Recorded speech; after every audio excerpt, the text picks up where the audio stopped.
அருட்பெருஞ்சோதி அருட்பெருஞ்சோதி தனிப்பெரும் கருணை அருட்பெருஞ்சோதி. ஓம் அருள் அரசு 95 காணொளி அன்பர்களுக்கு வணக்கம். பங்குனி மாதத்திற்கான சிம்மராசி பலன்களை பற்றி சிந்திப்போமாக. பொதுவாக சிம்மராசி அன்பர்களுக்கு இறை நம்பிக்கையும் கலை ஆர்வமும் மிகுந்த ஈடுபாடு கொண்டவர்கள் இந்த சிம்மராசிக்காரர்கள். சென்ற 2 ஆண்டுகளாகவே இவர்களுக்கு குறிப்பாக காதல் சார்ந்த விஷயங்கள், திருமணம் சார்ந்த விஷயங்கள் எல்லாம் நடைபெற்று அதில் வெற்றி அடைந்தவர்களும் தோல்வி அடைந்தவர்களும் உண்டு. அவரவருடைய ஜாதக பலாபலன்களுக்கேற்ற நிலைப்பாடுகள் அமைந்திருக்கும். ஆயினும் இந்த காலகட்டங்கள், ஒரு குறிப்பிட்ட காலகட்டங்கள் சிம்மராசிக்கு திருமணம் செய்யக்கூடாது என்பதை எழுதப்படாத தீர்க்கமான விதியாக அமைந்திருந்தது. இனியும் அப்படித்தான் இருக்கும். மன சஞ்சலங்களை அதிகமாக இருக்கக்கூடிய காலகட்டம் இந்த சிம்மராசி. இந்த சஞ்சலத்திற்கெல்லாம் யார் காரணம், எவர் காரணம் என்று கேட்டால் இவர்களே தான் அதற்கு காரணம். எதையும் வெளியில் இருந்து தேடிக்கொள்வதல்ல, தானே திட்டமிட்டு தானே வலையில சிக்கி தவிழ்த்து வெளியேவும் சொல்ல முடியாம உள்ளேயும் வைத்து ஏங்கி கொண்டிருக்கக்கூடிய காலகட்டம். ஆயினும் அவ்வப்போது சில சந்தோஷமான நிகழ்வுகளும் நடக்க.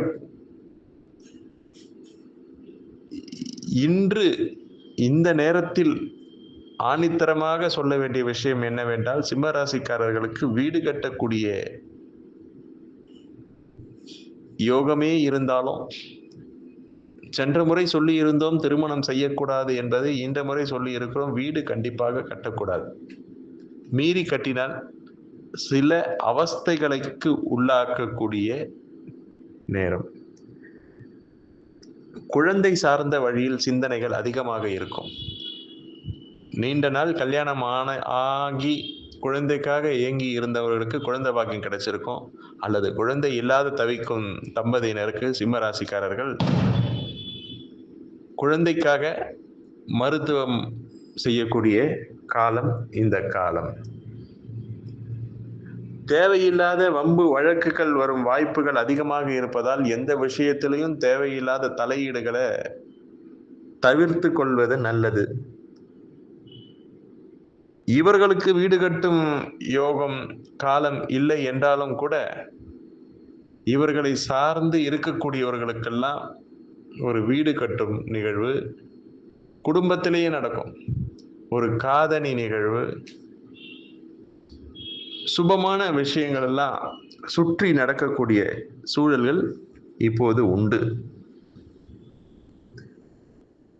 தொழிலில் தடை அதிகமாகவே இருக்கும் காலம் என்பதால் இருக்கும் தொழிலில் அமைதியாக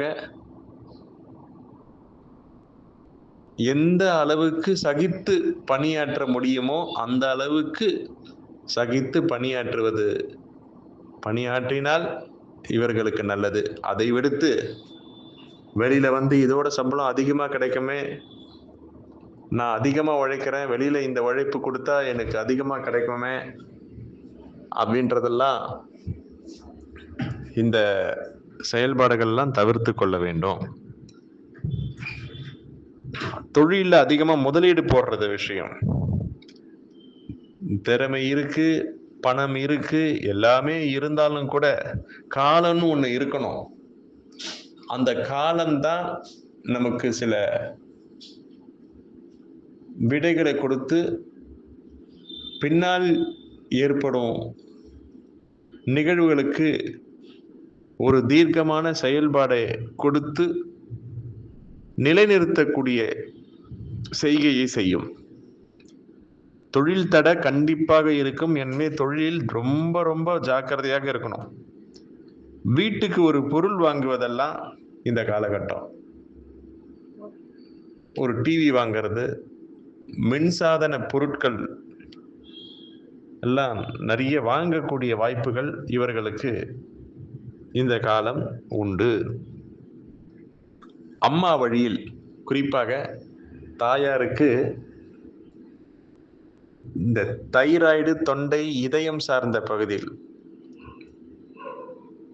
பிரச்சனை ஏற்படக்கூடிய வாய்ப்பு இருப்பதனால யாரேனும் சிம்மராசி அன்பர்களா இருந்தா அவங்க தாயாருக்கு உடல் நலத்துல கொஞ்சம் அக்கறையோட முன்னெச்சரிக்கையாக இருப்பது நல்லது.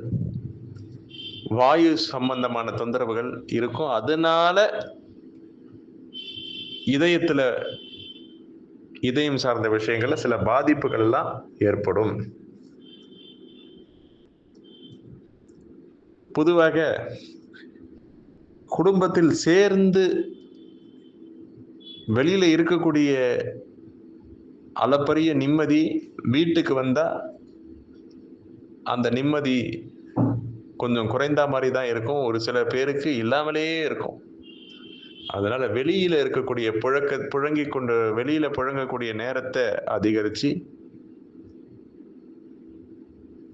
உண்டு உறங்குவதற்காக மட்டும் வீட்டை பயன்படுத்திக் கொள்வது ஒரு மிகச்சிறந்த பரிகாரம். கணவன் மனைவி வழியில தேவையில்லாத பிரச்சனைகள் எல்லாம் அதிகமா வரும். நீங்க ரொம்ப வாயே திறக்காம அமைதியா இருப்பது ரொம்ப நல்லது.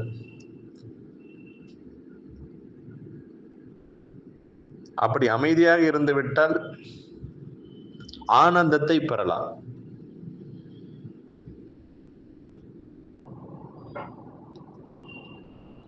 அனைத்து சிம்மராசி அன்பர்களுக்கும்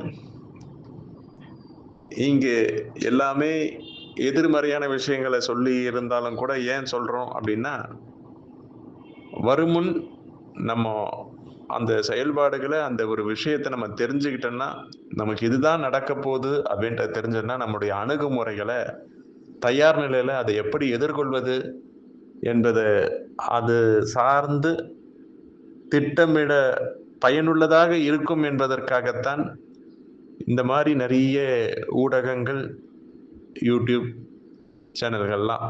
மற்றபடி பயம்படுத்துவதோ அதை சார்ந்து பணம் சம்பாதிப்பதோ எங்களுடைய நோக்கம் அல்ல. அருளரசு 95 அன்பர்கள் நலமுடன் இருக்க வேண்டும், அவர்களுக்கு ஒரு வழிகாட்டியாக நம்ம இருக்க வேண்டும் என்பது மட்டும்தான் எங்களுடைய நோக்கம். எல்லோருக்கும் எல்லாம் கிடைக்க வேண்டும் என்று சொல்லி இந்த பங்குனி மாதத்தை கடந்து சித்திரை மாதம் செழிப்பாக இருக்கும் என்ற ஒரு இன்பமான விஷயத்தையும் சொல்லிக்கொண்டு மேலும் ஒரு ராசி பலன்கள் பதிவிட்டு சந்திப்போம். உங்கள் அன்பன் ரவிக்குமார், ஜோதிட ஆர்வலர், சென்னை. நன்றி. சாந்தியும் சமாதானமும் ஏற்படுத்தக்கூடிய இறை வேத பரிகாரம் என்னவென்றால், ஒவ்வொரு மாதமும் வரக்கூடிய சதய நட்சத்திரம் அன்று